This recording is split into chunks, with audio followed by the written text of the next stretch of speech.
Olá, boa tarde, sejam todos muito bem-vindos a mais um BMC Now. Eu sou Hanna Beltrão, vamos juntos então acompanhar do pré ao fechamento do mercado. Na companhia dele, Rafael Lara, também fazendo um giro em tempo real sobre o fechamento do mercado financeiro, né, Rafa? Exatamente, Hanna. Boa tarde para você e para todo mundo ligadinho aqui no BMC Now. Hoje o mercado aí, que depois a gente ter elogiado tanto, né, Hanna? Parece aquele ditado, né? Não pode elogiar, que ele já decepciona. Que já começa a cair de novo. Forte hoje, né, Hanna? É isso aí, Rafa. Vamos começar então, né? Essa nossa edição de hoje, né? Quase um trava-língua aqui. Já vamos começar, né, com notícia aqui para os nossos telespectadores. Após, né, 2 sessões de alta, Ibovespa volta a operar em queda. Nessa quinta-feira, influenciada aí pelo clima de cautela dos mercados internacionais, em meio a falas favoráveis a um aperto monetário para conter a inflação por parte dos dirigentes do Fed e também em relação aí aos dados do PIB e o auxílio-desemprego que está acontecendo aí nos Estados Unidos. Vamos já voltar com ele, né, com o Rafa, que está sempre de olho aí no mercado. O Rafa fica monitorando aí até a gente chegar ao vivo aqui no BMC Now. Rafa, vamos dar um panorama aí como é que está a situação hoje, os setores também, né, que estão movimentando a Bolsa. Eu não tenho um minuto de paz, não é? Ibovespa, quando eu falo assim, não, hoje, agora ele vai voltar aos 120 mil pontos, vou poder ficar tranquilo, ele vai lá e cai tudo de novo. Bom, o Ibovespa agora, nesse momento, está caindo 1,57% a 118.920 pontos. Hoje ele chegou na mínima do dia de 118.808 pontos. Então, se ele continuar nesse ritmo de queda, né, talvez agravar um pouco esse ritmo de queda, ele possa vir aí a renovar a sua mínima do dia. Se a gente puder dar uma olhada agora no gráfico aqui da Nelogica, Profit Pro, quase tudo em vermelho, né? Cirela caindo 5,28% nesse momento, Banco Inter aqui solitário, né? O único verdinho em todo o nosso mapa aqui de calor, subindo 4,97%. Depois caindo Ultrapar, Iguatemi, PetroRio, Exetec, Hering, Lojas Renner, MRV Engenharia, Magazine Luiza, BR Malls, Metalúrgica Gerdau, CVC, agora complicou a vida do apresentador, né? Grupo Via, JHSF, Pão de Açúcar, Uzi Minas, Locamérica, BTG, Copel, Grupo Notre Dame Intermédica, Localiza, realmente muitas quedas hoje, Hanna, BB Seguradora, Cielo, B13, Itaú Unibanco, não tá sobrando para ninguém. E olha só que curioso, a gente estava se acostumando, Hanna, a ver nos últimos dias Lame 4 caindo, né? Teve um dia que ela subiu 10%, depois ela estava caindo. No ano, inclusive, ela cai mais de 70%. E nesse momento, ela está o quê? Subindo aqui. Ó, acabou. Aqui. Tá subindo aqui 2,41% hoje aqui. Olha só, hein? Quem diria? Juntamente com a Americanas SA, a Mera 3 aí, subindo 1,70%. Mas realmente hoje é um dia muito complicado para quem investe a curto prazo. Hanna. Obrigada, Rafa. O Rafa, né, já deu um panorama, como é que tá a situação aqui no Brasil. Vou aproveitar então e dar um giro internacional, começando pelas bolsas estrangeiras. Deixa eu ver como é que tá a situação aqui das bolsas americanas. Olha só, tudo no vermelho, olha só, S&P 500 com queda de 0,48%, Dow Jones também com queda de 0,40% e Nasdaq também registrando queda nessa quinta-feira de 0,47%. Vamos ver o dólar, como é que está agora, com a alta de 0,76%, sendo comercializado a R$ 5,25. Já o barril do petróleo opera em queda de 0,82%, sendo comercializado a $67 o barril. E ainda, né, de olho no mercado lá fora, falando agora sobre a escassez de chips que na pandemia levaram a produção de automóveis para o nível mais baixo aí desde julho de 1956.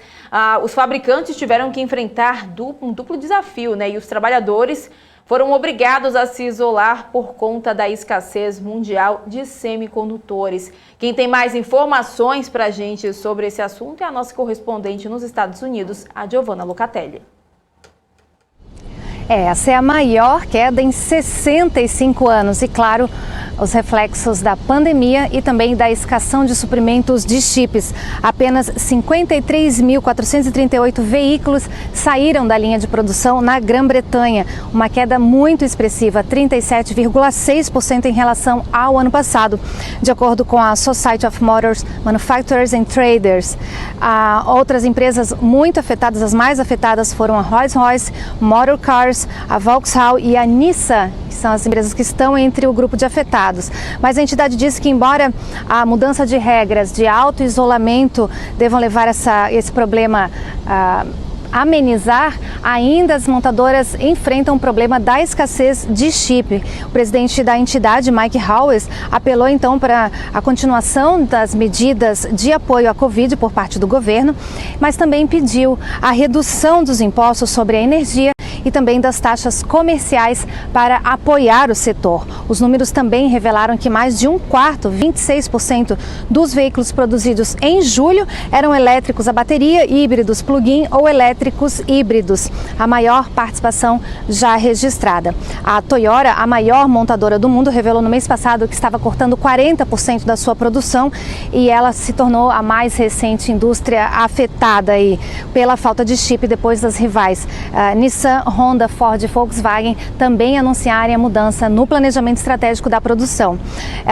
Também teve um grande impacto a Land Rover, maior montadora da Grã-Bretanha, que alertou recentemente que o problema vai piorar nos próximos meses e deve ficar até o final do ano e ainda afetar os primeiros meses de 2022. E a gente acompanha e traz essas informações. Giovanna Locatelli, dos Estados Unidos, para a BMC News.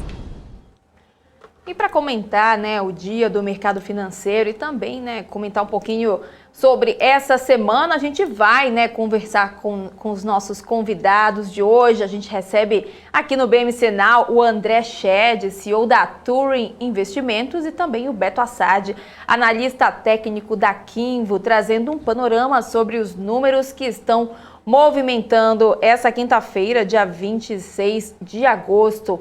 Seguindo aqui com o nosso giro de notícias, né, antes da gente conversar com o nosso primeiro convidado, a Sinqia anunciou hoje que fará uma oferta restrita de ações de inicialmente 11 milhões e meio de novas ações com esforços restritos de colocação.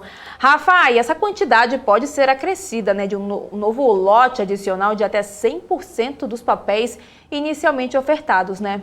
Hanna, considerando o valor do fechamento de ontem, né, que foi de R$ 23,75, a operação pode girar 275 milhões de reais com a venda do lote inicial e 550 milhões com as ações adicionais. O preço do papel vai depender da demanda do mercado e será definido em book building. A companhia quer usar os seus recursos para o crescimento inorgânico. O preço da ação e sua divulgação devem acontecer daqui a pouco, no dia 2 de setembro. As ações devem começar a ser negociadas, então, no dia 6 de setembro na B3, com a liquidação prevista para o dia 8.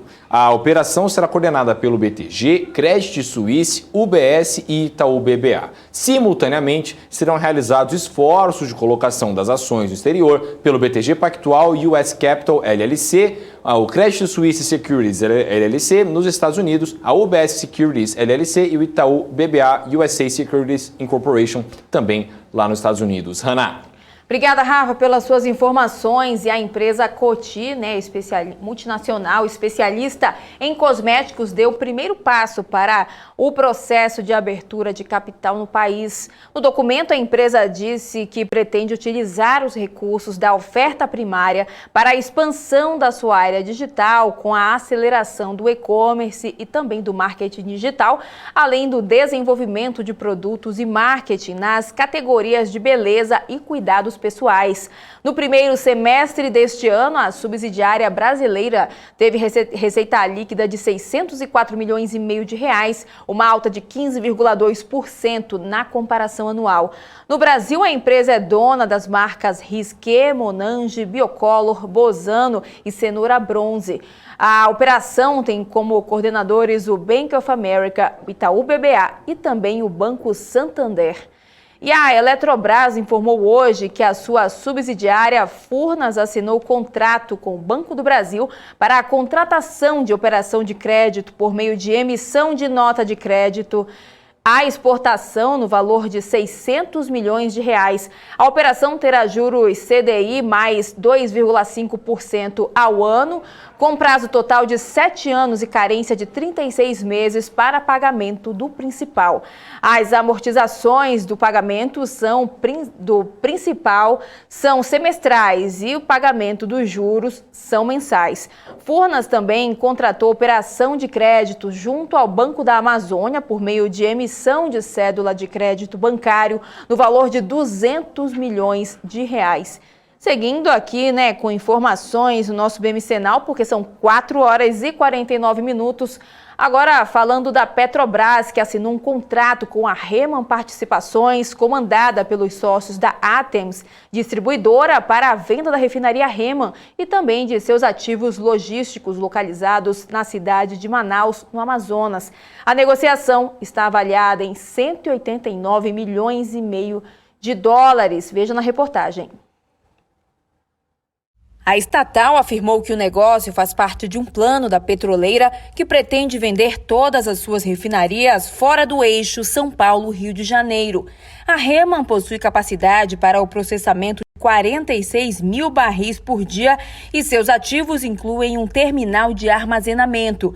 De acordo com a empresa, foram desembolsados 28 milhões e 400 mil dólares nesta quarta-feira e pouco mais de 161 milhões de dólares serão pagos no fechamento da operação, que está sujeita ao cumprimento de condições como a aprovação do CAD, o Conselho Administrativo de Defesa Econômica. Além da Amazonense, que foi a segunda refinaria a ter o contrato de compra e venda assinado, outras 8 refinarias estão em processo de negociação. A companhia anunciou anteriormente a venda da refinaria Landulfo Alves, sediada na Bahia, ao fundo Mubadala, pelo montante de 1,65 bilhão de dólares.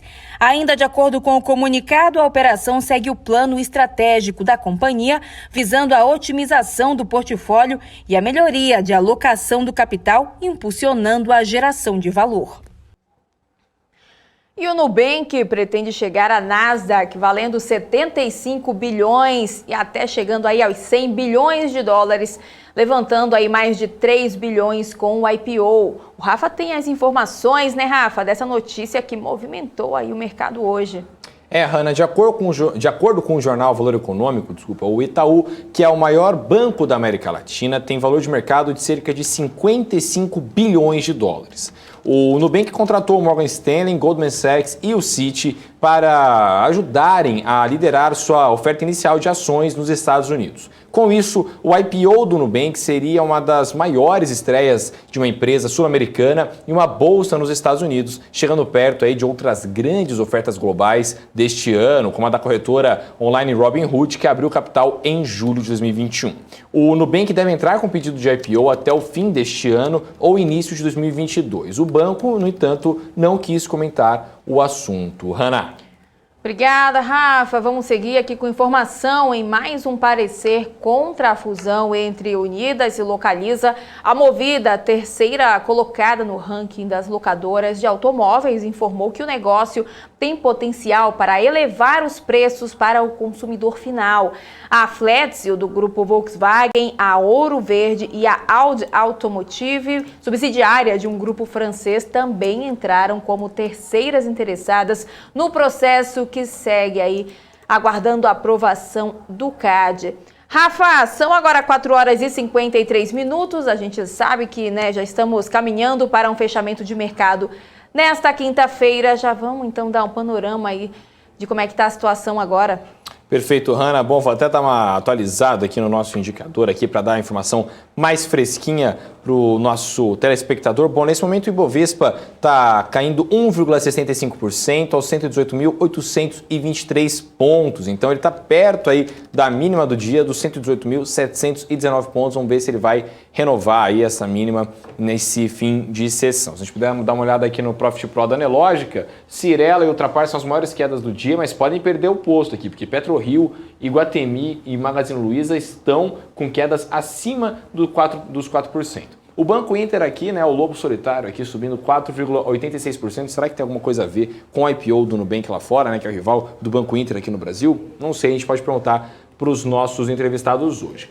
Hering, BR Malls, MRV Engenharia, Ezetec, Metalúrgica Gerdau, Uzi Minas, Multiplan, Grupo Via, Pão de Açúcar, Taesa, JHSF, CSN, Copel, CVC, Locamérica, Minerva, Cielo, Grupo Notre Dame Intermédica, Localiza, Natura, Minerva aqui de novo, né, caindo aqui, Azul, B3, Eneva, Apvida, né, a Itaúsa, BB Seguradora, enfim, muitas quedas hoje e as altas aqui ficando com lojas americanas, na M4, caindo subindo 2,24%, Americanas SA3 subindo 1,53%, VEG subindo 0,8%, Cogna e Dux subindo ali entre 0,2% e 0,4% nesse momento. Hoje um dia bastante complicado, aí tudo no vermelhinho. Hanna. Obrigada, Rafa. Banco Inter, né, que figurou aí como a maior baixa, né, a maior queda do pregão de ontem, com queda de mais de 4%, por isso que a gente sempre fica de olho, né, Rafa?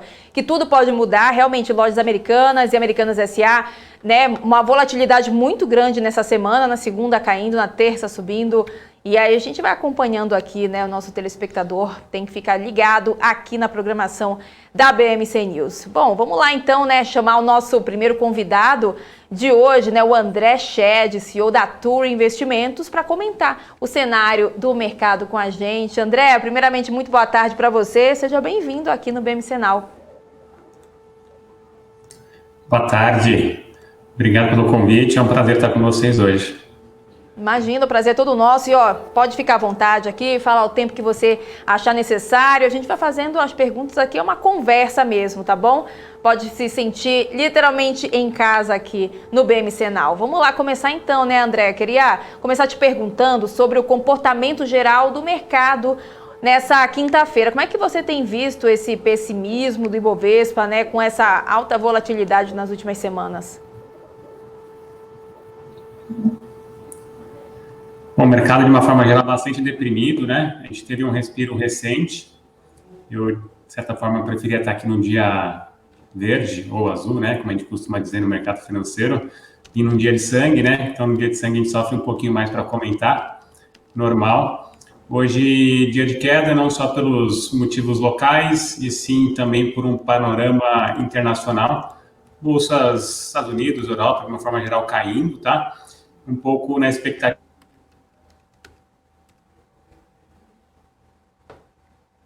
A gente perdeu a conexão agora com o André, né? Enquanto a produção não fala pra gente, não retoma aí a conexão, vamos voltar então, já vamos ver o portal, né, Rafa? Nosso portal que está sempre sendo alimentado aí, né, os redatores aqui da BMC News, né, sempre afiados, sempre em busca aí de informação, né, sempre comandados pela grande Mari Paim, e o Rafa também, que escreve aqui para o nosso portal. Rafa, você tem algum destaque aí para passar para a gente hoje? Tem destaque sim, mas antes, Hanna, tem muita gente aqui no chat, na verdade o Geohunt aqui, tá perguntando de 2 em 2 minutos sobre o Local Web, falando para você falar de Local Web, então vou trazer aqui a informação aqui, Local Web está caindo 2% hoje, cotado aos R$24,47. Nos últimos 5 dias ela está subindo 2,21%, no mês está caindo 6,46%, nos últimos 6 meses caindo 16,08%. Contudo, no ano ela sobe 21%, aí, então tá a informação da Local Web aí para o grande Geohunt, nosso querido telespectador que está sempre aqui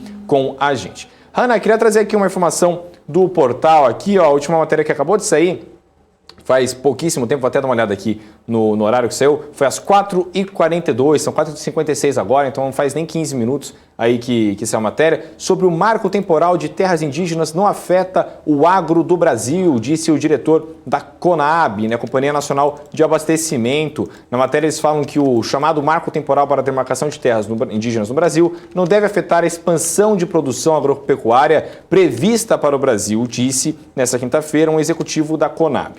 Isso porque o agronegócio deve crescer com foco em produtividade e não somente por meio de expansão de áreas, afirmou a jornalista o diretor de Política Agrícola e Informações da CONAB, Sérgio Dezen, após a estatal projetar um novo recorde para a produção de grãos no país na safra 2021-2022. Aí trazendo agora outra informação aqui, Hanna, sobre a União Europeia, né? A União Europeia que pode acabar fechando aí fronteiras para viajantes americanos, né? Uma matéria aqui da grande Giovanna Locatelli, nossa correspondente lá fora, né, nos Estados Unidos, ela falando aí aqui para o nosso site, foi às 4h42, né? Agora há pouco também, faz 15 minutos.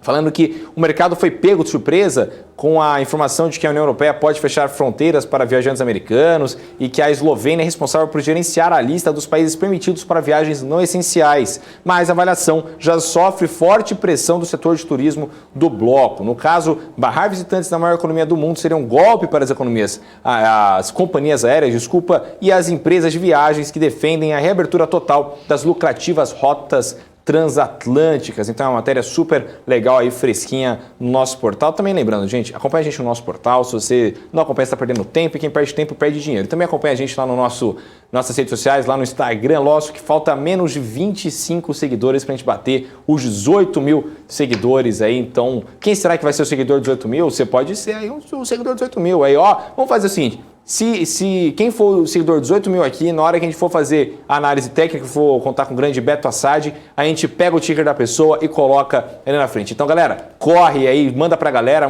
manda pra todo mundo aí, pra quando você for o seguidor 18 mil, a gente coloca aqui seu ticker. Não é mesmo, Hannah? É isso aí, né? Já colocar também nos favoritos ali no seu computador, também no seu celular, para você ficar sempre muito bem informado, com informação, é claro, de qualidade, muito bem apurada aqui pela BMC News. Bom, o André já voltou aqui com a gente, vamos colocar ali tela aqui com a... Opa, tá, voltou aqui. André, a gente estava falando, né, sobre o comportamento do mercado hoje, né, como é que você tem visto o pessimismo do Ibovespa, se o investidor deve se preocupar, se tem aí uma expectativa para uma melhora aí nos próximos dias, nas próximas semanas?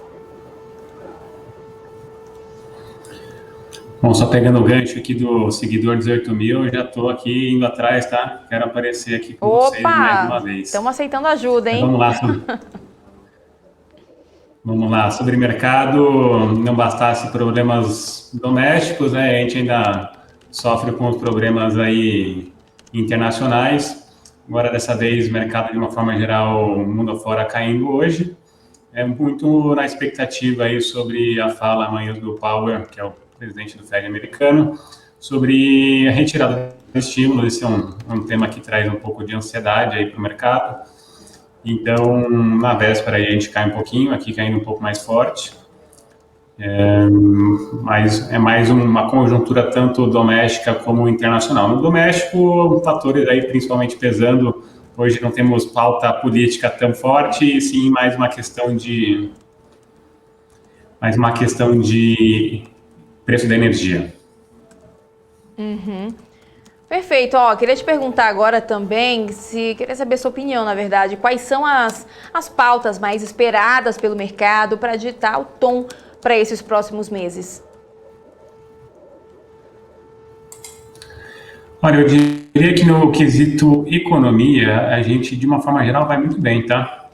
Eu acho que, em termos de crescimento do PIB, arrecadação, inclusive balanço das empresas, aí nos últimos relatórios tem se mostrado acima das expectativas.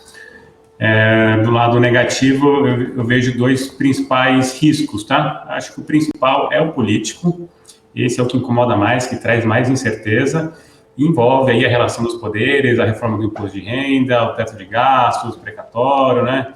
Isso tudo só falando no curtíssimo prazo, pensando também que em 12 meses a gente tem uma eleição pela frente. Então, eu diria que a principal questão é política. Devemos ter um endereçamento de algumas questões, acho que no curto prazo, né? Acho que isso, de uma certa forma, já desassocia aí algumas questões que estão no ar.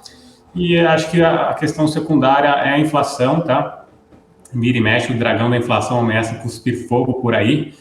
E sempre tem um vilão, dessa vez é a energia elétrica, que decorre de uma seca prolongada, então não é um fator político ou econômico, e sim um fator natural, mas que, como é base para tudo, né? Seja de produção, de alimentos, para serviço, para indústria, né? Acaba contaminando de uma forma geral outros setores, né? Então, a inflação é um ponto de bastante atenção aí e que deve aí, pelo menos nos próximos 6 meses, incomodar um pouquinho.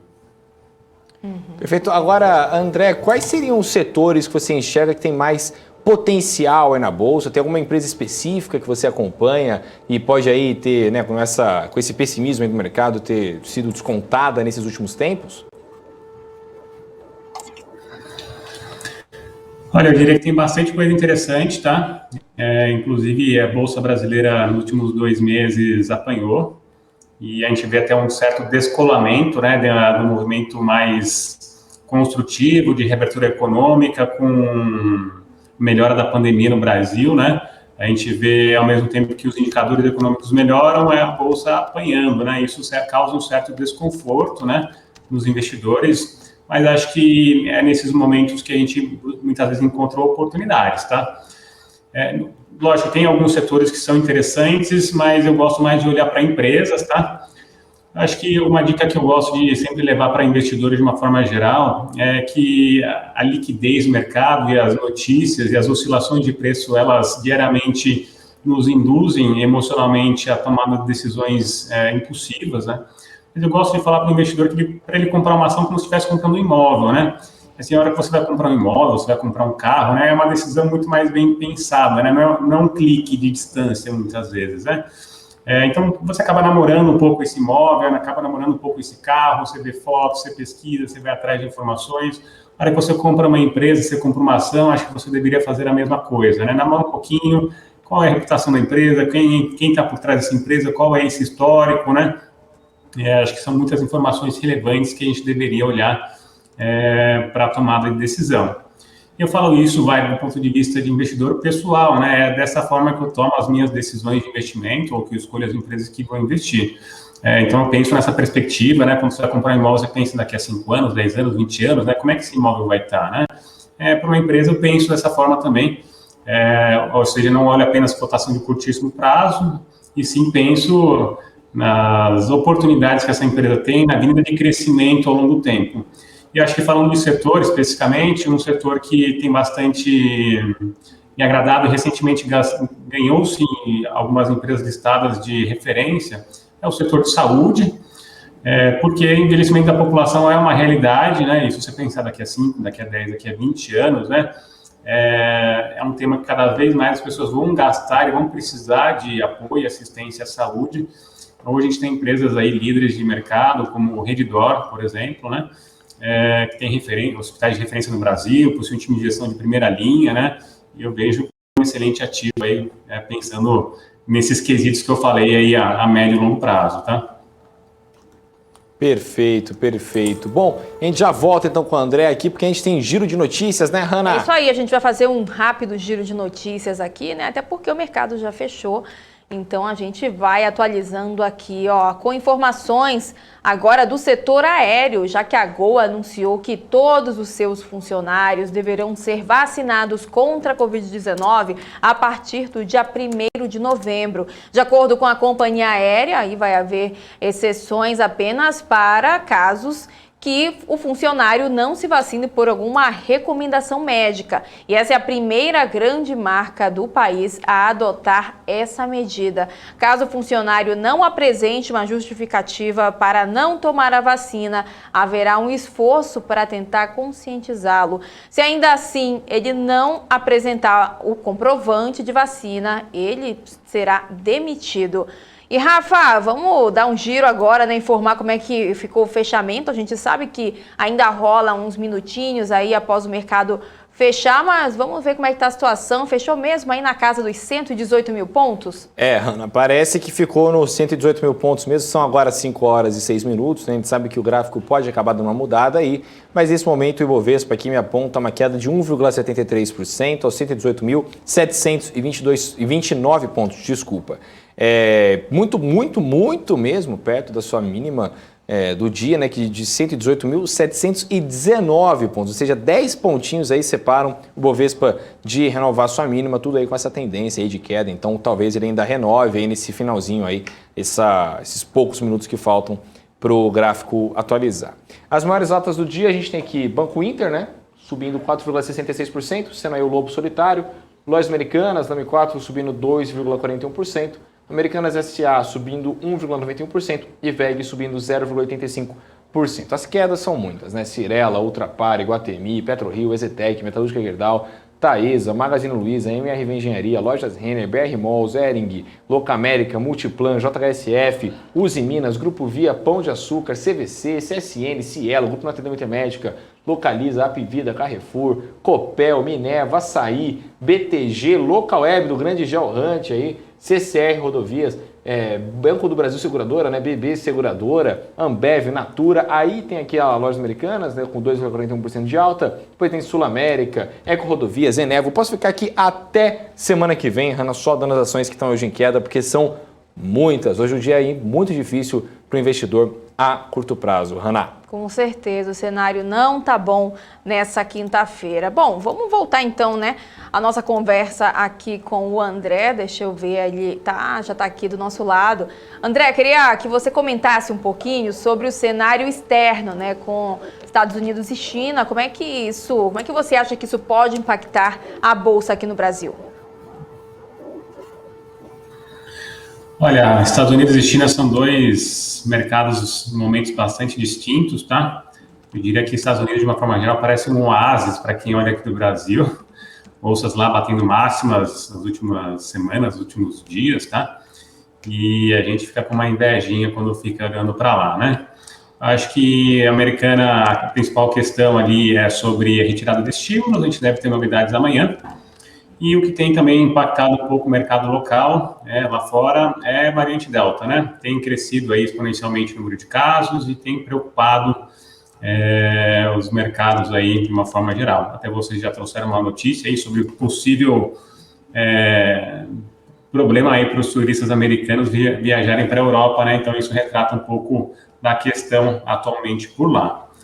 E China já vem também, assim como o Brasil, nos últimos 2 meses, uma certa derrocada no mercado local. O Partido Comunista continua tentando manter um certo controle e isso vem afetando muitas das empresas e contaminando o mercado local. Então, o mercado de capitais chinês ainda sofrendo aí também por questões particulares, questões próprias, tá?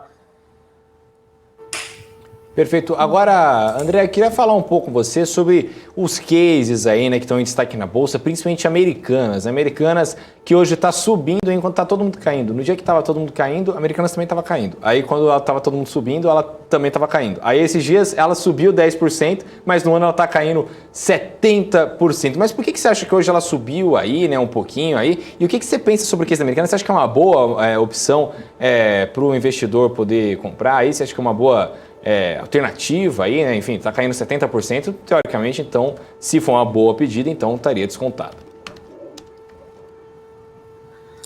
Entre os pares do mercado, eu particularmente gosto mais de Magalu, tá?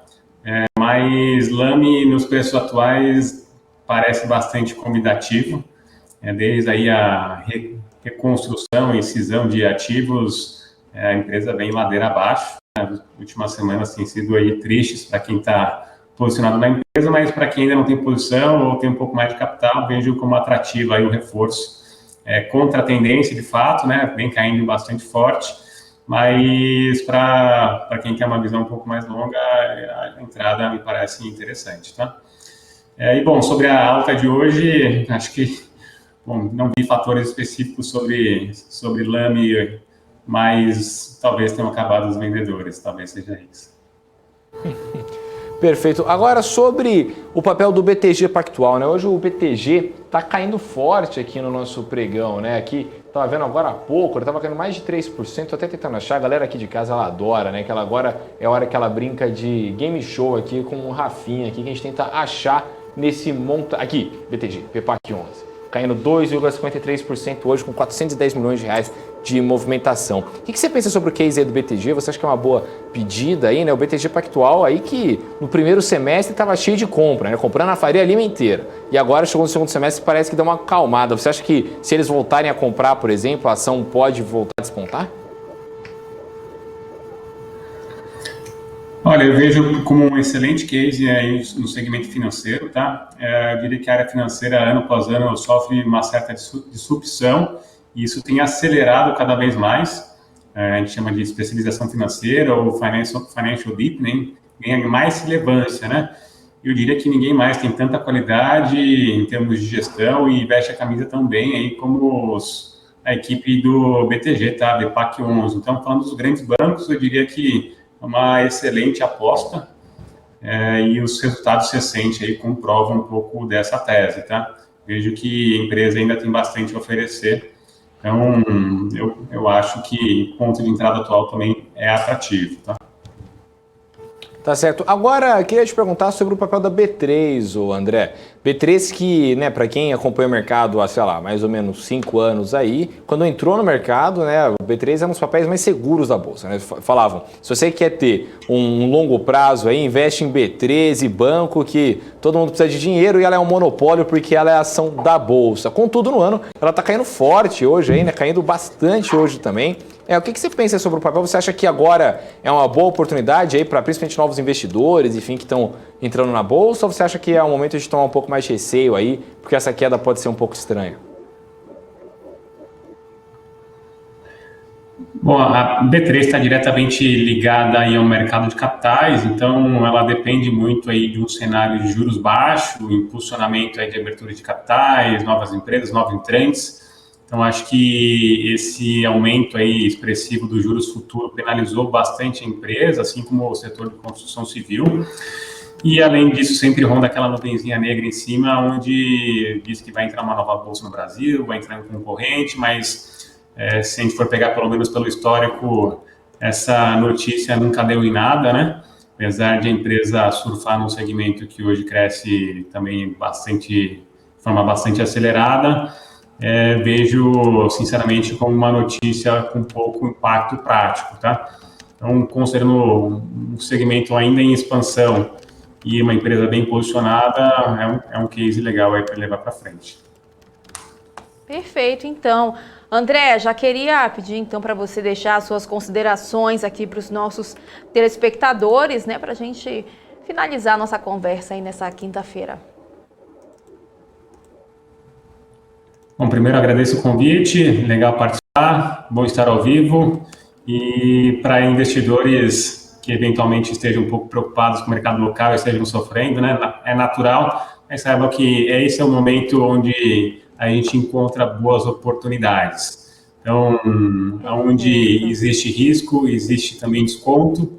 Então, aproveite aí, lógico, com cuidado, com cautela, sem alavancagem, né, sem tomar grandes riscos, mas esse é o momento de fazer posições aí interessantes e, quem sabe, no curto prazo, médio prazo, já tem um resultado relevante. Tá certo, então. Obrigada, André. Espero que você volte aí mais vezes, não só no nosso BMC Now, mas em toda a nossa grade aqui na BMC News, tá bom? Obrigado e até. Tchau, tchau. Boa noite para você. Bom início, né, de noite dessa quinta-feira, iniciando quase aí o final de semana. Bom, a gente segue então atualizando, né, sobre o fechamento do mercado hoje. Vamos voltar com o Rafael Lara, que já tem a listinha aí, né, dos setores que movimentaram a bolsa hoje. Que movimentaram para baixo a bolsa hoje, né, Hanna? Se a gente puder dar uma olhada agora na nossa divisão. Feia, né, Rafa?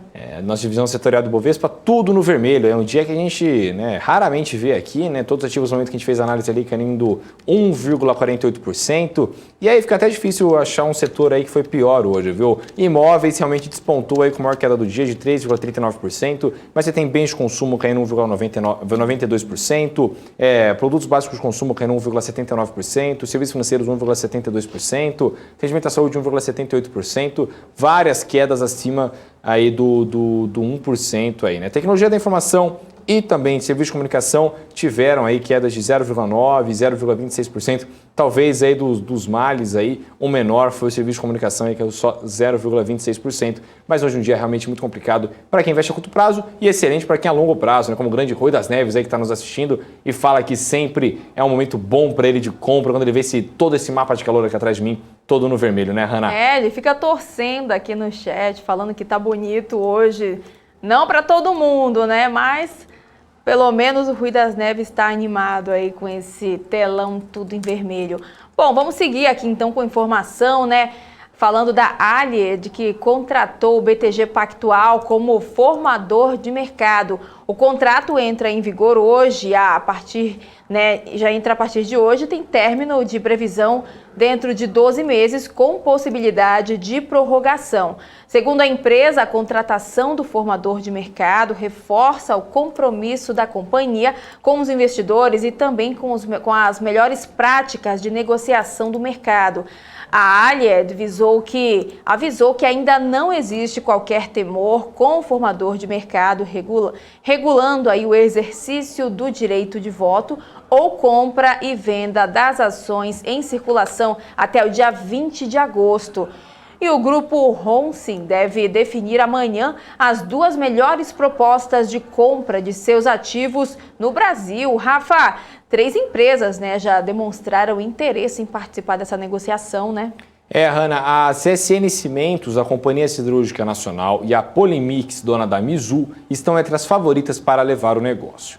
Ambas têm interesse em ficar com a totalidade ou a maior parte das operações para ampliar os negócios no setor. Em abril, a gigante global franco-suíça, a maior cimenteira do mundo, anunciou sua saída do país e contratou o Itaú BBA para vender os seus ativos. A empresa tem 10 unidades industriais no país, além de centros de distribuição e pedreiras. A companhia pretende concluir a venda do negócio até o fim deste mês e quer levantar entre 1 bilhão e 1,5 bilhão de dólares nos ativos. No Brasil, a companhia é a 3ª maior produtora, atrás das gigantes nacionais Votorantim Cimentos e a vice-líder Intercement. Hanna.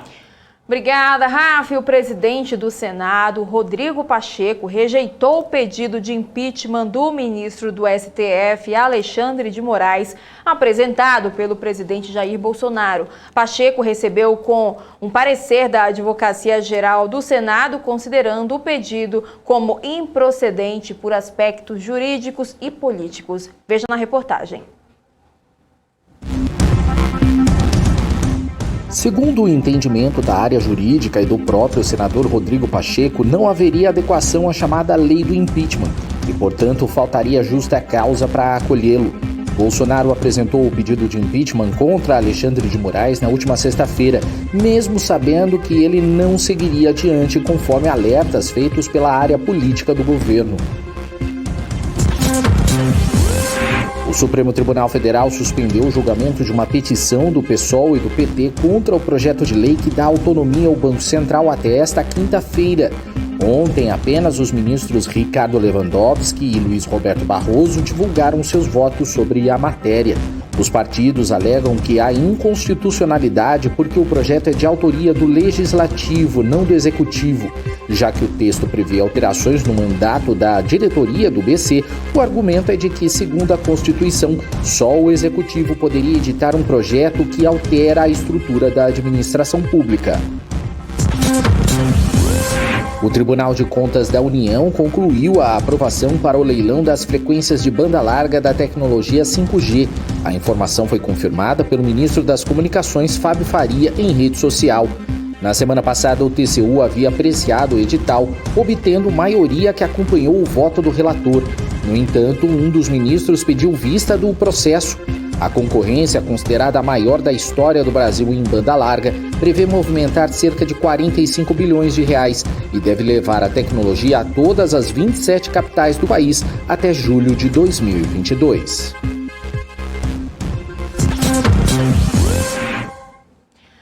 E a Procuradoria Federal Especializada da Anatel anunciou que o Mercado Livre e outras empresas do setor devem ser responsabilizadas administrativamente caso comercializem produtos piratas de telefonia. O Rafa tem as informações aí sobre esse assunto, né, Rafa? Hanna, a Procuradoria Federal cita a empresa especificamente e, sobre ela, levanta a possibilidade de fiscalização em centros de distribuição para apreender a mercadoria pirata.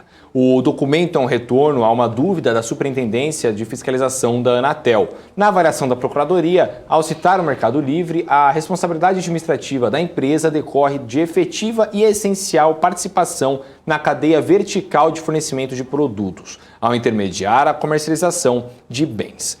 Para o órgão, a responsabilidade do Mercado Livre deriva do fato do grupo armazenar e distribuir itens em situação irregular e cita os marketplaces que vendem diferentes serviços aos lojistas. Por isso, a Procuradoria se manifesta pela possibilidade de se realizar uma fiscalização presencial nos centros do Mercado Livre com eventual apreensão de produtos. O Mercado Livre informou que combate o mau uso da sua plataforma a partir de ações proativas para identificar e excluir vendedores em desacordo com seus termos de condições e uso com a legislação vigente. Hanna. Obrigada, Rafa. Vamos falar agora da Comissão de Agricultura e Reforma Agrária, né, que aprovou hoje um projeto de lei que flexibiliza as regras para o desconto especial na tarifa de energia elétrica para o consumidor rural que realiza atividades de irrigação e aquicultura. O benefício é assegurado apenas no intervalo de 9h30 da noite de um dia até às 6 da manhã do dia seguinte. Os descontos variam conforme o nível de tensão ou alta, né, ou a baixa. O projeto estende aí o benefício tarifário a qualquer período do dia, respeitando aí a extensão máxima diária de 8 horas e 30 minutos, que podem ser computadas por um período contínuo ou não. A mudança também se aplica a quem explora poços semi-artesianos para o fornecimento de água para o consumo humano. E o Brasil passa pela maior crise hídrica e energética dos últimos 91 anos. O anúncio foi feito pelo Ministério de Minas e Energia para conter a escassez. O governo estuda um novo reajuste aí na tarifa da bandeira vermelha. Rafa, o Ministério também afirmou que vai oferecer um tipo de premiação para o consumidor que conseguir poupar mais energia elétrica. Explica pra gente essa história. Hanna, ao falar da bandeira vermelha, o ministro Bento Albuquerque ressaltou que não se trata de uma punição para a população, mas que a bandeira reflete o custo da energia. E como estamos vivendo em condições excepcionais, o custo aumentou e a bandeira tarifada não é uma penalização. O ministro ressaltou que o governo não trabalha com a hipótese de racionamento de energia. E finalizou que o Programa Voluntário de Economia pela Indústria e Incentivo de Redução de Consumo para o setor público são suficientes para evitar o racionamento. Hanna. Valeu, Rafa. E ainda, né, falando sobre esse assunto, apesar do baixo volume de águas nos reservatórios, a Sabesp, Companhia de Saneamento Básico do Estado de São Paulo, descartou o risco de desabastecimento na Grande São Paulo neste ano. O diretor-presidente da companhia, Benedito Braga, afirmou que mudanças nos padrões de consumo e na infraestrutura do sistema Cantareira diferem o cenário atual da crise hídrica que aconteceu lá em 2014 e que, dessa vez, a empresa não trabalha com a hipótese de racionamento. Segundo Braga, a região metropolitana de São Paulo tornou-se aí menos dependente do Cantareira nos últimos 7 anos. Devido à falta de chuvas, a situação típica aí do inverno, os reservatórios passaram a operar em estado de alerta. Seguindo aqui falando, né, novamente de Nubank, notícia que movimentou o mercado hoje. Hoje, né, pela manhã, o Denis Morante, sócio-diretor da Forteza Partners, fez uma análise no BMC News para estratégias da fintech. Vamos acompanhar. A gente fala de um assunto aqui um assunto do momento, né? Que a gente até estava com uma novidade aí no Nubank, mas falando um pouquinho sobre, até já saiu na mídia aqui, a gente publicou também, em relação ao possível valuation do Nubank. Eles vão tentar, né, fazer esse evaluation. E aí você fala assim, eu queria entender com você, que é um especialista em avaliação de empresas, né? Fazem transações grandes também, mas, será que justifica um banco desse estar avaliado em 500 bilhões de reais? Estamos estimando aí 100 bilhões de dólares, né? Pelo menos seria 75, 100 bilhões de dólares, com uma oferta que pode chegar a 15 bilhões de reais de oferta, né? De captação. Será que justifica-se, assim, tem comprador, né? Como é que você aí como especialista fala, como é que dá para justificar um banco que tem, lógico, todas as suas características, todo o seu potencial, está fazendo um belíssimo trabalho, novidades, entregando, mas ele está avaliado mais do que, talvez, se pegar... Duas vezes o Itaú. Se eu pegar Bradesco e Itaú juntos, às vezes, Bradesco e Banco do Brasil juntos, ele vale mais do que os dois juntos, né? Será que realmente... faz sentido, tem justificativa, dá para você chegar num valor, qual que é o segredo aí para a gente chegar nesses números aí, em relação a você que está na prática ali mesmo fazendo avaliação de empresa todos os dias, enfim, entre compradores e vendedores, né? Excelente a tua pergunta, e a primeira diferença relevante é a questão do mercado público e privado, né? Então, no mercado privado, obviamente, se faz muito mais contas, se faz muito mais análise detalhada. No mercado público, o peso da expectativa ele é muito maior, quando você coloca, né, o comparativo com o Itaú e o Bradesco, eu concordo de uma maneira muito, muito categórica, mas a questão de expectativa com relação à disrupção tecnológica que o Nubank trouxe e como esses incumbentes que a gente chama, né, Bradesco, Itaú, Santander, Banco do Brasil, Caixa Econômica, vão ser capazes de reagir. Então essa é uma questão que faz com que o valuation ele fique um pouco mais incógnito, e o mercado público, de novo, é um mercado onde o comprador de ação tem perspectiva de sair, né, imediatamente. Então os valuations eles acabam tendo uma perspectiva pelo prêmio de liquidez, pelo tamanho das ofertas, eles te oferecem uma perspectiva maior de valorização. E aliado a isso, um fator que é muito importante, eu acho que nessa hora, é você levar em consideração que é uma emissão que vai ser feita nos Estados Unidos, portanto acessa um mercado de capitais muito maior que o mercado de capitais brasileiro. A oferta de capital, né, capaz de adquirir essa ação, ela é muito maior do que os peers que você acabou de apontar, que são Itaú e Bradesco, que são listados aqui na Bolsa Brasileira. A gente tem fatalmente fundos americanos, internacionais, que ainda não investem no Brasil por questão de investment grade, por tamanho e etc. Então, quando você acessa o mercado lá fora e você olha algumas outras experiências de empresas brasileiras que estão lá, como a XP, a AF, a Arco, é uma oferta de capital tamanha que isso também impacta no valuation dessas empresas. Então, eu acho que eles estão de parabéns, né, pela competência, pela disrupção no mercado e por ser uma oferta que ganhou a possibilidade de estar no mercado internacional, e aí isso reflete em preço para eles. Bom, a gente segue aqui com o nosso BMC Now, são 5 horas e 30 minutos. Rafa, vamos dar uma olhada aí como é que tá o Bitcoin nesse momento. O Rafa que adora, né, falar sobre as criptomoedas, está sempre de olho aí. Hanna, de fato, né? Mas hoje, olha, hoje me pegou, hoje hein? a gente tá olha, hoje a gente tá num trava-língua. Tá num trava-língua, né? Finalzinho de semana, tá vendo? Tá vendo como é, gente? Tá alô, fonoaudiólogos de todo o Brasil. Né? A bateria já vai descarregando também, tá? Alô, fonoaudiólogos de todo o Brasil, mandem aí pra gente. A gente faz uma permuta sensacional com trava-língua aí pra gente. Brincadeira, vamos lá. Olha, hoje o dia tá tão ruim, Hanna, que nem o Bitcoin tá subindo, viu? Todo mundo caindo hoje aqui, só o dólar que tá subindo aí pra tristeza de, né, acho que de todo mundo aí que tem que, enfim, fazer suas compras do mês, né? O Bitcoin caindo 3,22% aos R$249.300. O dólar, por sua vez, sobe 0,93% aos R$5,26. Então aí tá um dia muito complicado, né? Então o Bitcoin aí tendo uma queda aí, mas ainda continua no patamar dos 250 mil aí, né? 249 mil até 260 mil, que é onde ele estava variando mesmo. Então, e a gente sabe que criptomoedas são bastante voláteis, então a gente espera aí, né, que isso seja uma variação normal. Para você entender mais sobre isso, eu convido que amanhã tem aí programa Crypto News aí fresquinho aí apresentado por mim às 6 horas da tarde aqui na BMC News, né, Hanna?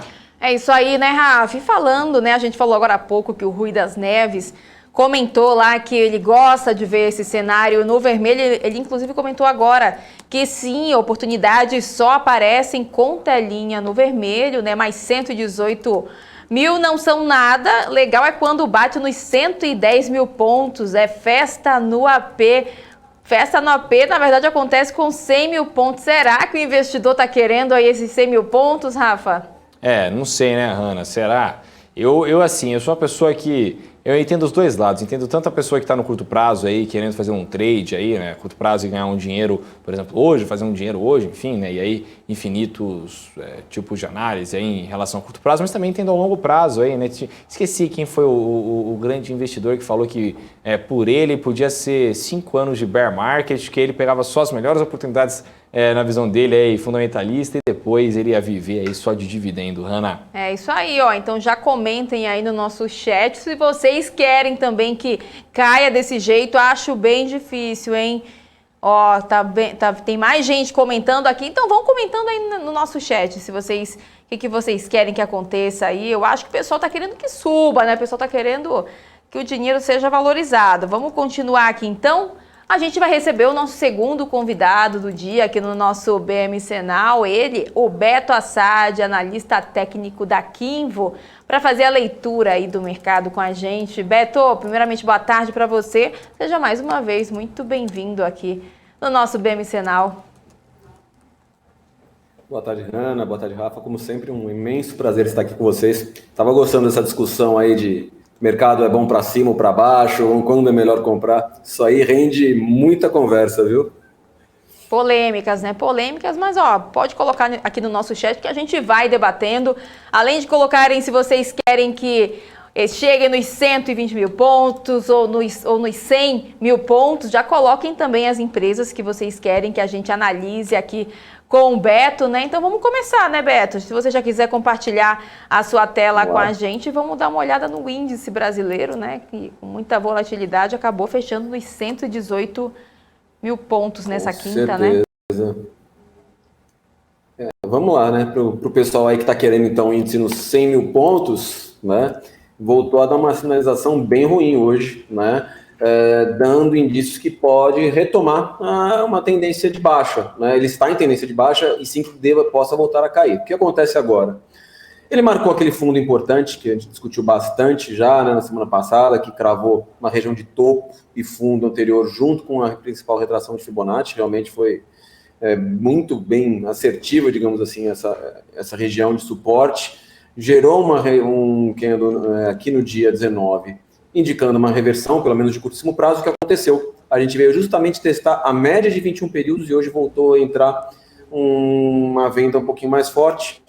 O volume não foi ainda na média, tá? Mas de qualquer maneira volta a mostrar uma pressão vendedora, né? O mercado aí bastante apreensivo, inclusive com o discurso, acho, do Powell amanhã, né, em Jackson Hole. Isso aí vem trazendo aí uma certa apreensão do mercado, né? Então acaba sendo esperado esse tipo de movimento. O que eu vejo para o Ibovespa a partir de agora? Se ele volta a subir, consegue romper a máxima da semana, né, a gente pode, quem sabe, desenhar um pivô de alta, e aí ele começar a desenhar uma reversão de tendência do curtíssimo prazo, né? Lembrando que num prazo mais longo, a gente continua em tendência de alta pelo alinhamento da média de 21 períodos com a média de 200, né? Mas a gente está numa região bem perigosa, brigando entre as duas médias e tentando voltar para baixo da média de 200 de novo. Se o Ibovespa voltar a cair e perder a mínima lá da semana passada, a região dos 114 mil pontos, ele sugere para a gente, né, para quem gosta aqui de Fibonacci, a correção de toda a perna de alta. E aí teria como alvos aí a região dos 107 mil pontos, antes passando por esse fundo importante aqui, né, na região dos 111 mais ou menos, e depois também lá no 109. Agora é aguardar para que lado ele vai, né? Se faz um novo zigue-zague ascendente e retoma o movimento de alta, ou se continua o zigue-zague descendente, perdendo esse fundo anterior e dando sequência ao movimento de queda, tá? Em relação ao dólar, o dólar que tinha engatado aí um pivôzinho de alta, está numa semana muito volátil, né? Movimentos assim bem fortes, vem caindo muito forte, voltou para a linha de retorno naquele canal que ele tinha rompido, voltou exatamente para dentro daquela região e hoje não fechou ainda o dólar futuro, né? Ele já tem aí em torno de 23 minutos para fechar o mercado, vai querendo deixar uma inside bar, né? Uma barra interna, que se rompida para cima pode, quem sabe, levar ele a retomar um movimento de alta, né? Mas eu quero prestar atenção no que ele vai fazer agora, justamente por ter voltado para baixo dessa retração, da região dos 5,272. Está num momento meio de decisão também. Se ele volta a subir, tem como resistência a região dos 50% de toda essa perna de queda, lá nos 5,389. A gente tem uma região de vários topos aqui, que ainda pode oferecer uma nova resistência se ele voltar a subir. Se bem que eu já não considero mais tanto importante esses topos, né? Porque depois que ele rompeu nesse movimento de ida, na volta também não tomou muito conhecimento, né, desses topos aqui. A gente teve esse movimento muito forte de queda do dia 24, aí, caiu 2,43%, passando reto, né, por esses topos. Então eu estou vendo como ele vai se comportar perto das médias que estão meio emboladas aqui, né? E se ele realmente voltar para baixo desse canal, quem sabe ele não tenta fazer um movimento de correção um pouquinho mais forte para quem está apostando contra o dólar, isso seria uma boa sinalização, tá bom? Principalmente perdendo a mínima da semana. Perfeito. Bom, já vamos começar, né? Dar uma olhada aqui Tem bastante gente aqui. Olha, eu acho que quem está em primeiro lugar é o Lambert Souza. Não, calma, Gelhunt, na verdade, colocou aqui. LWSA3. Local Web. Ele ele tá louco pra Local Web. Gelhunt é assim... Gelhunt, né? Deve ter 80% do capital disponível aí da Local Web aí, né, da WSA3. Então, por favor, Beto, ajude o nosso querido Gelhunt, que hoje deve estar triste porque o Local Web tá caindo aí. Vou dar uma luz aqui para ele. Vamos lá. A gente tem uma zona de suporte aqui importante para o papel. Ele tentou perder a média de 200 períodos, mas voltou rápido, né, depois de ter feito isso. Depois de ter testado nessa região da média de 200 e uma região de fundo anterior também. Mas o que a gente já começa a ver? Está na famosa região aí de armadilha que a gente gosta de falar, né? Que é justamente trabalhando entre as médias de 21 e de 200. Eu posso falar que ele está trabalhando já com topos e fundos descendentes, por enquanto? Sim. Até tentou romper esse topinho que está marcado aqui no dia de hoje. Está fazendo uma outside bar, na verdade, né? Uma barra bem ampla aí, rompendo a máxima e a mínima dos 2 dias anteriores, né? Com volume bom, inclusive, quase na média. A perda da mínima dessa região, da mínima da semana, me dá indícios de uma retomada no movimento de queda, tá? Como que eu vejo esse papel começando a ficar um pouco mais interessante? Dá para a gente ver uma pequena linha aqui de tendência, tá? De baixo, a gente até pode ajustar para esse último topo. Se ele voltar a cair de onde está, não vier perder fundo anterior e voltar a subir, ele pode desenhar o quê? Um pivôzinho de alta para a gente, né? O que seria esse pivôzinho? Vamos fazer aqui para ficar mais claro, indicando uma reversão de tendência. A gente fez esse movimento, vamos marcar essa alta, voltou a cair. Caso ele caia mais um pouquinho, depois ele, quem sabe, segure, né, não volte, perder o fundo e volte a subir, rompendo esse topo, ele faz para a gente um possível pivô de alta. E aí ficaria bem interessante. Por quê? Porque aí a gente está com as médias alinhadas, né, principalmente a média de 21 com a média de 200, fazendo um novo zigue-zague ascendente, que daí dá indícios de uma retomada assim, do movimento de alta. Né? Ele ficaria numa tendência de alta, tanto por topos e fundos, quanto pelo alinhamento das médias. Seria o melhor cenário para a gente ver o papel voltar a subir. Agora, se realmente ele mostrar fraqueza, voltar a cair, perder média aqui de 200 períodos, perder também região de fundo anterior, aí ele pode abrir espaço para mais quedas. Aí, para quem está, né, voltando àquela discussão de vocês um pouquinho antes aqui de a gente iniciar, eu iniciar a transição com vocês, para quem quer comprar mais barato possível, tem que torcer para perder esse fundo, para o papel abrir movimentos maiores de correção, aí quem sabe vir buscar fundos anteriores, que aí abre espaço sim, né, para alvos lá embaixo, né, sendo o primeiro aqui, ó, na região dos 19,33, que é um fundo anterior. A gente tem um topinho aqui logo abaixo, né, na região dos 21, mais ou menos, mas se perder essa região dos 19,30, que é marcada por um fundo e por um topo anterior importante também, a gente abre espaço para alvos lá embaixo, tá? Lá na região dos R$18, depois próximo aqui dos 17,20, ou seja, quem quer comprar o mais barato possível para longo prazo, tem que esperar a perda, então, dos 21,35. A gente vê que são lógicas completamente diferentes para quem gosta de operar tendência e para quem quer comprar para investimentos de longo prazo, né? Perfeito, ó. Vamos lá, quem mais? Ó, temos aqui, vamos lá, o Gelhunt tinha falado de Local Web. E depois veio o Marcos Mendonça falando assim, por favor, analise BID 4, Banco Inter. Vamos lá.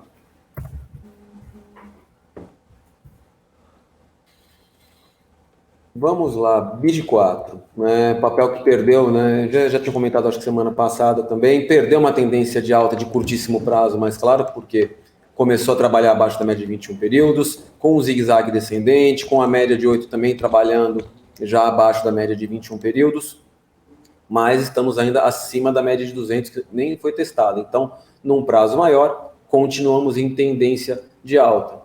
Ele já pode marcar um pequeno pivôzinho de alta aqui para a gente também, é o que ele está mostrando, tá? Ele fez essa perna até a média de 21 períodos, voltou a cair. Não, foi importante não ter, pelo menos no curtíssimo prazo, semana não ter perdido a mínima de ontem, que dava uma sinalização logo de cara de continuar esse movimento de queda, né? E hoje teve um dia de alta, até rompeu a máxima do dia de ontem, e aqui pode desenhar o nosso pivô de alta justamente se romper aí a máxima da semana, né? E aí dando início, quem sabe, a uma retomada do movimento de alta, tá? Se isso acontecer, quais seriam os próximos alvos, assim, para quem gosta de traçar alvos por pivô, por exemplo? A gente teria um primeiro alvo importante nos 24,66, que coincide com o topo anterior, depois nos 25,55, também muito próximo de uma região de topinho e fundo anterior, e o alvo de 100% no curto prazo aqui nos 27,05, caso o pivô se confirme, tá? Se esse pivô não ser formado, né, não se formar, voltar a cair e perder a mínima da semana, a gente pode ver, isso falando no dia de amanhã, né, a gente pode, se a gente fosse olhar um gráfico intraday, por exemplo, a gente conseguiria enxergar também aí um pivô num prazo mais curto, né, então perdendo essa mínima aqui, aumenta bastante a chance dele voltar a testar a mínima do mês, lá do dia 17, na faixa dos 19,28. Acredito que tenha uma boa região de suporte nessa faixa, por ser a mínima que fez no mês, muito próximo de uma região de topos anteriores e também com a média de 200 períodos chegando para dar sustentação. Então, é uma região importante que, se perdida, pode também, então, ter espaço para mais quedas, tá? Perfeito, então, Beto. Bom, vamos pegar aqui, então, de novo aqui, ó. A gente acabou de ir em BID 4, né, do grande Marcos Mendonça. E aí, o Lambert perguntando aqui de... Você analisa BDR, ô Beto? BDR, posso analisar. A gente analisa... Se tem histórico de preço e tem aqui na plataforma, a gente analisa. Fechado, então. Não, teve uma vez que veio um analista aqui que falou pra gente que ele analisava tudo. Eu pedi para ele analisar a escalação do Santos, que perdeu nessa semana para o Atlético Paranaense. Que é a desgraça. Cai mais que o Ibovespa. Mas vamos lá. O Lambert tendência Souza... de baixa total, né? Tendência de baixa aí. Bom, vamos lá. Ele perguntando sobre Baba 34. Acho que é o BDR do Alibaba, não é não? Exatamente. Esse grande Alibaba aí do Jack Ma, né, que desapareceu durante uma época. Um abraço pro Jack Ma e também pro governo chinês. Um abraço também, adoro eles. Oi? Vamos lá. Não, foi uma história bem estranha essa do desaparecimento dele, né? Mas vamos lá. Papel em tendência de baixa clara aqui pra gente, né? Seja por topos e fundos, seja por alinhamento de médias, né? Ele até tentou aqui fazer um canalzinho de alta, que mais se transformou numa bandeirinha de baixa, digamos assim, né? Que, quando perdida, acelerou a queda. Voltou até a média de 8 períodos, deixou um candle aqui de indefinição. A gente vê que tem bem menos liquidez, né? Um gráfico com muitos gaps entre um dia e outro, assim. Gráfico típico de ativos com menos liquidez, né? No curtíssimo prazo, para quem, por exemplo, está mal comprado, digamos assim, está comprado lá em cima, esperando, digamos, uma recuperação do papel, a primeira coisa que eu gostaria de ver é ele não continuar esse movimento de queda e perder esse fundo aqui, porque aí dá sequência a esse movimento, né, de baixa que ele vem fazendo.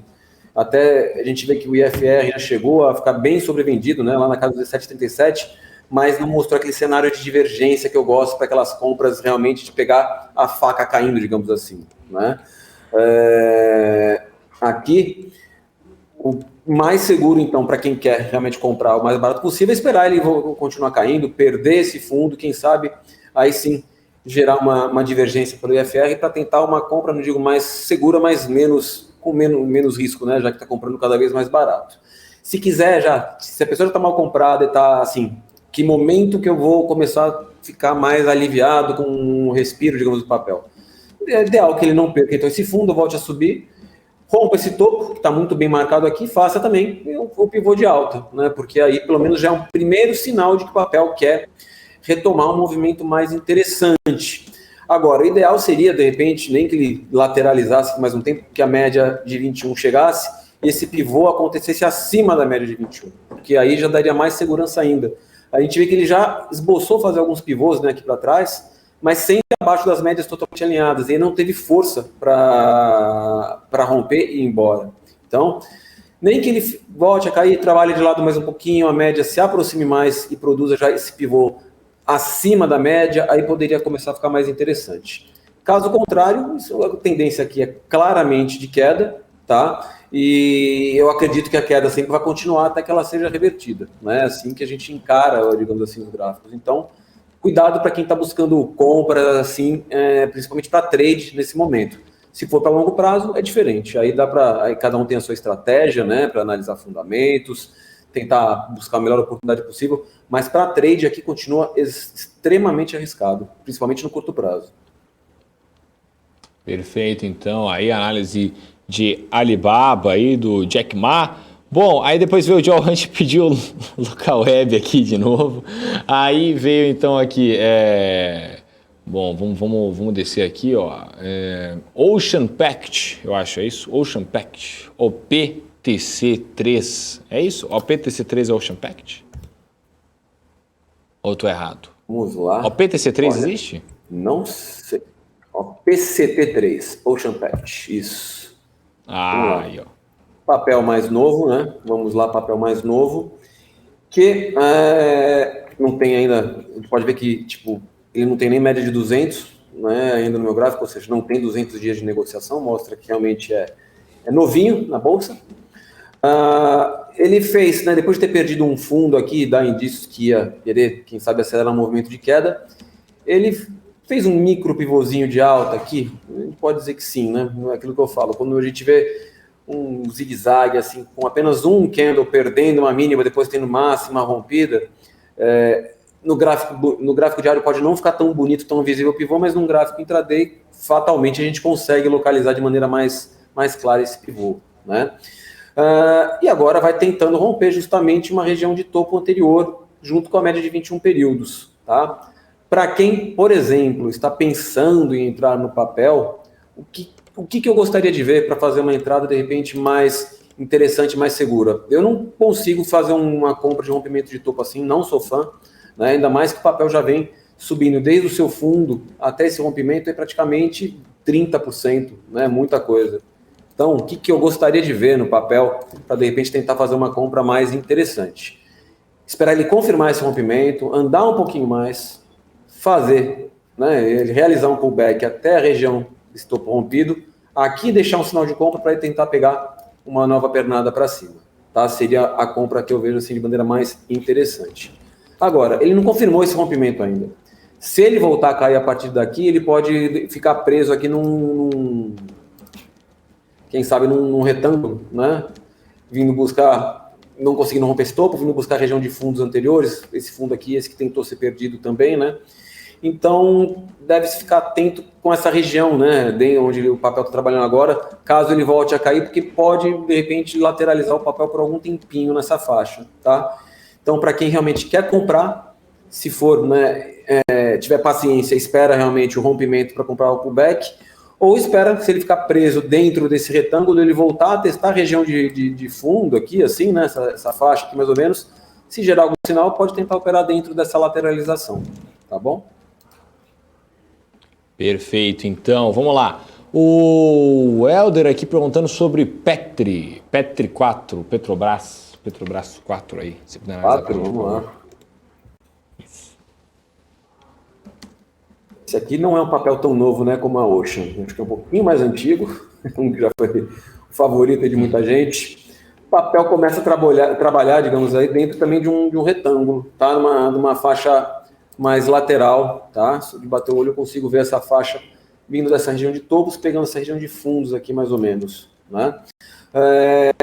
A tendência principal do papel é de alta, a gente vê pelo alinhamento das médias e até também por uma tentativa de topos e fundos ascendentes, né?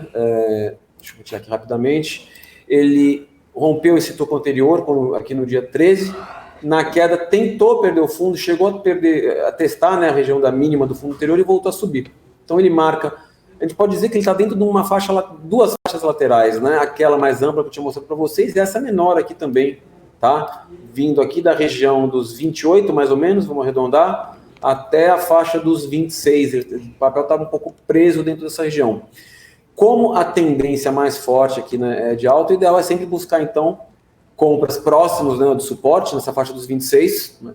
Ou, se quiser comprar o rompimento, mesma coisa que eu estava falando lá da Ocean, espera romper, eu não compro um rompimento desse por teste, por nada, principalmente que está vindo lá do fundo já de maneira esticada, né, 7% para Petro é uma movimentação significativa, eu esperaria o rompimento, um pullback, segurar na região rompida para aí tentar ver uma nova sinalização de compra mais interessante, aí já com a média de 8 mais próxima, talvez a média de 21, que daria mais segurança para uma entrada.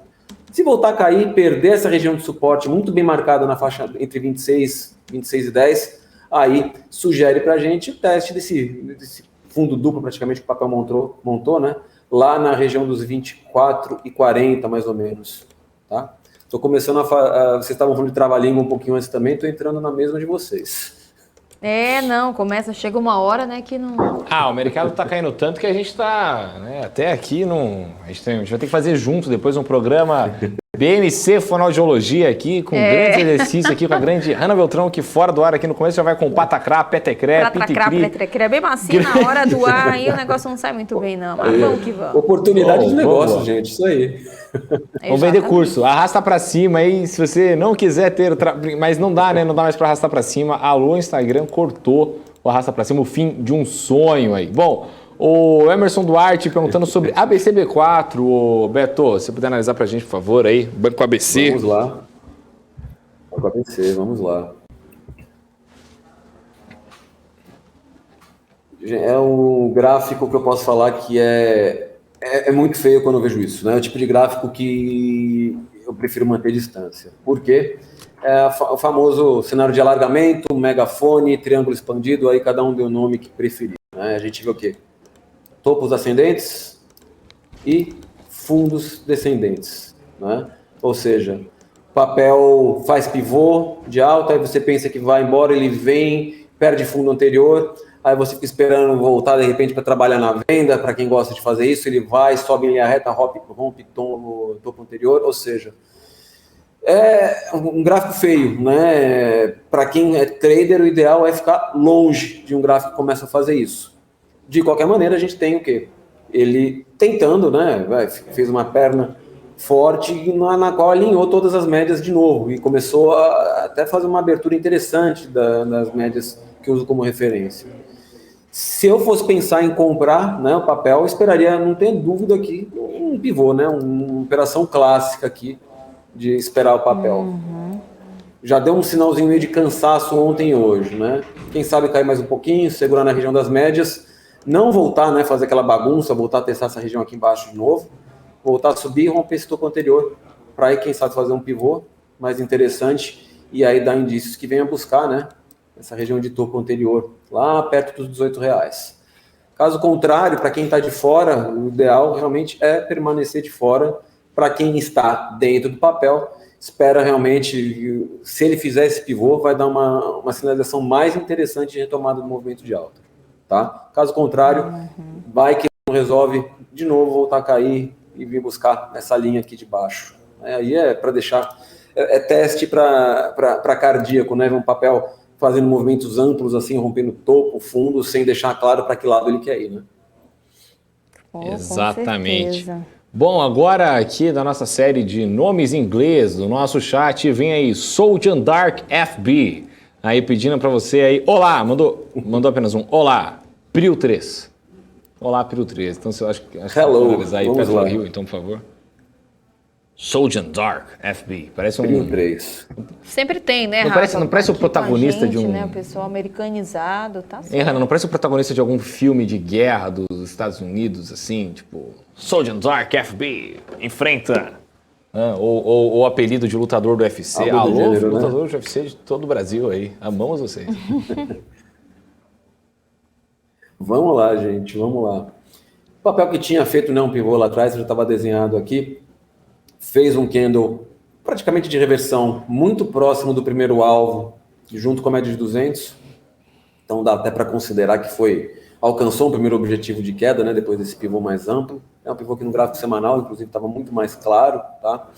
E aí também entrou nessa famosa bagunça, um pouquinho parecido com o que a gente estava vendo lá em ABCB, né? A gente consegue ver aqui topos mais altos, até tem um topo mais alto aqui, esse ainda não estava mais alto, aqui ainda era uma tendência de baixa, mas a partir daqui que ele fez esse fundo, a gente vê que ele fez o quê? Opa, linha errada. O que a gente consegue ver no ativo, então? Vamos lá. Fundos mais baixos, topos mais altos, né? Depois que ele fez esse zigue-zague descendente, subiu em linha reta para romper um topo, isso aqui pode ter traído muito comprador, só para ver o papel cair, perder fundo anterior, acionar um monte de stop, para ele voltar a subir em linha reta e romper topo de novo, atrair um monte de gente que ficou louca, né, que perdeu dinheiro nessa movimentação só para entrar e agora está passando calor de novo. Por isso que eu falo, esse tipo de movimentação é muito ruim. Quando eu vejo um ativo fazendo topos ascendentes e fundos descendentes, a melhor coisa que tem é ficar de fora. A não ser que a pessoa goste de fazer compras em suportes importantes, né, que tem um certo risco, principalmente quando é contra a tendência, né, mas que às vezes o cenário pode deixar. Eu tenho certeza que muita gente se arriscou a comprar, por exemplo, para quem gosta de utilizar Fibonacci, viu a média de 200 aqui, um primeiro objetivo, ele chegando, deixando um candle de reversão, pode ter tentado se arriscar, né, algum tipo de compra aqui. Mas é muito fácil falar do gráfico depois que ele está pronto, né, depois que a gente viu que o movimento já andou, né. O pessoal fala que é o trade de onça morta, né, aquela coisa que depois que está pronto fica fácil de analisar. Por isso que quando eu vejo essa movimentação, eu já vejo o papel caindo em linha reta, é bom a gente ficar com o sinal alerta, porque a gente sabe que ele está fazendo um movimento mais errático. A partir de agora, o que ele pode fazer para ficar mais interessante? Também o pivô de alta, porque faria um pivô de alta se ele voltar a subir, romper no topo da semana, com as médias todas alinhadas, e aí sim ele começa a fazer um novo zigue-zague ascendente, conseguindo se afastar dessa linha aqui, né? Caso contrário, se ele voltar a cair, já está tentando perder a média de 21 períodos de novo.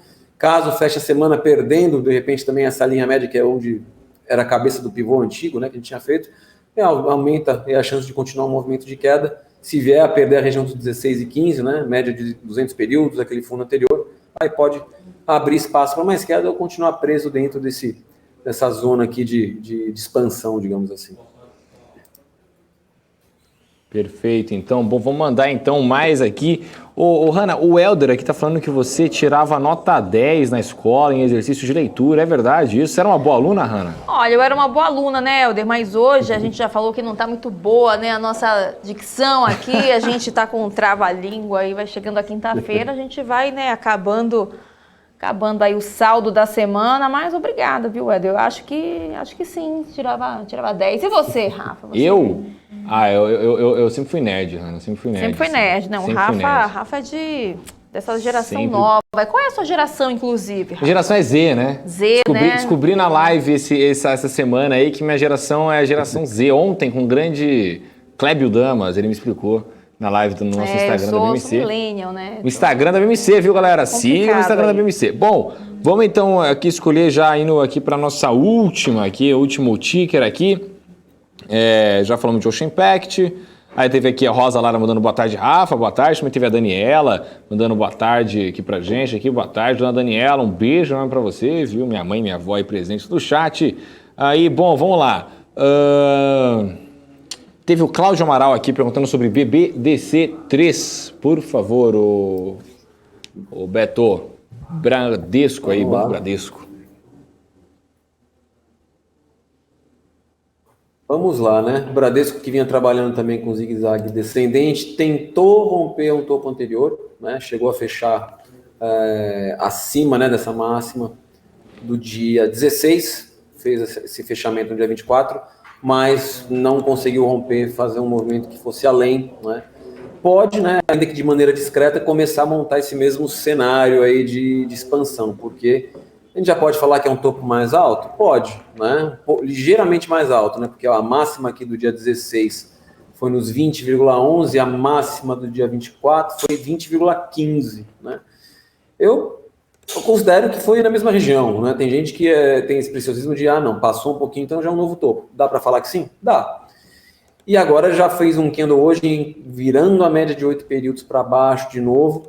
A perda, né, dessa região aqui, principalmente esse candle de força, não teve tanto volume, né, mas é um candle que estava querendo mostrar tentando fechar acima de um topo anterior, querendo mostrar, quem sabe, uma exposição mais concreta dos compradores. Ele tendo a perda dessa mínima, significa que eles meio que entregaram, digamos assim, a batalha no curtíssimo prazo, né? E aí deve, né, se a gente perder a mínima, tanto de hoje como do dia 24, me sugere bastante um teste aqui desse fundo nos 19,30. E aí, caso ele segure aqui, o papel pode ficar preso nessa congestão bem estreita aqui, né, entre os 20,15, né, que foi a máxima que a gente falou da semana, e a mínima aí da semana passada nos 19,30, tá? Se ele conseguir voltar a subir, romper aqui os 20,15, faz o pivôzinho de alta, A gente tem aí uma encrenca, né, que é a média de 200 períodos com uma região de muita acumulação aqui lá atrás, né? A gente vê que o papel brigou muito tempo nessa região aqui, dos 20 e 50 mais ou menos antes de perder. A primeira vez que ele tentou subir lá serviu exatamente como resistência, né, junto com a média de 200 períodos. Então, essa região dos 20 e 50 não deve ser uma região fácil de ser rompida, tá? Se ele conseguir romper, mesma coisa. O que eu gostaria de ver, né? Eu acho um pivô muito arriscado esse com essa região muito poderosa, digamos assim, aqui em a média de 200 logo acima. Seria mais interessante que ele conseguisse romper e se ele oferecesse a oportunidade de dar um pullback, poderia tentar entrar nesse pullback para aí sim pegar uma nova pernada para cima. Se continuar o movimento de queda e vier a perda aqui dos 19,30, aí abre espaço para uma correção aí mais intensa, vindo buscar possivelmente aí, né, como referência de fundos anteriores, a mínima da crise, né, lá do ano passado, lá na faixa dos R$17 mais ou menos. Então, vale a pena ficar atento, tá? Para quem tiver aí de olho no papel, quem tiver posicionado, ou quem quiser comprar aí o mais barato possível para longo prazo. Quem quiser para longo prazo, torce aí pela perda dos 19,30 para poder, quem sabe, comprar lá perto dos 17. Perfeito, então, Beto, já queria pedir para você voltar a sua tela aqui para a gente já começar a finalizar a nossa conversa aqui. Cadê o Beto? Opa, o Beto já está aqui. Então, Beto, mais uma análise, né? Mais um dia com análises bem bacanas para os nossos telespectadores. Queria agradecer você e até uma próxima, né? Eu agradeço. Desejo uma boa noite a todos os telespectadores, a você, Ana, Rafa, e até a próxima. Obrigada, Beto. Bom, vamos seguir então, finalizando aqui o nosso BMC Now. Já começo me despedindo do Rafa, né, minha dupla aí de todas as tardes. Exatamente, Hanna, eu que te agradeço. E lembrando sempre que você pode nos acompanhar no nosso portal www.bmcnews.com.br, nas nossas redes sociais, @bmc.news, sigam a gente lá. E também aqui, ó, tem aqui, mandaram aqui já tiraram aqui, falaram, manda aí muito like, aperta o like, é o botão do like que não custa nada, então manda bastante. Agora vai ter talks e depois tem BMC Deal, vocês não podem perder uma entrevista super bacana com o Felipe Caldas, lá, gestor, né, de Private Equity, você não pode perder hoje aqui na BMC News, né, Hanna? É isso aí, tá feito o convite, Rafa, o BMC Now fica por aqui. Fique agora então com o BMC Talks com o grande Marcos Saravalli. Uma ótima noite para você, a gente se encontra novamente amanhã. Tchau, tchau.